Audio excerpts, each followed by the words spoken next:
অবশেষে third terminal চালুর লক্ষ্য নির্ধারণ। চলতি বছরের 16 ডিসেম্বরের মধ্যেই হযরত শাহজালাল আন্তর্জাতিক বিমানবন্দরের বহুল প্রতীক্ষিত তৃতীয় টার্মিনাল চালুর পরিকল্পনা করছে সরকার।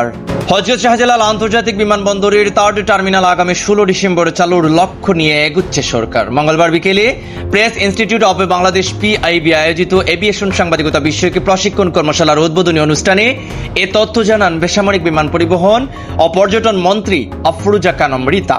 মন্ত্রী বলেন, বর্তমান পরিকল্পনা অনুযায়ী 16 ডিসেম্বর থার্ড টার্মিনাল চালু করার লক্ষ্য রয়েছে।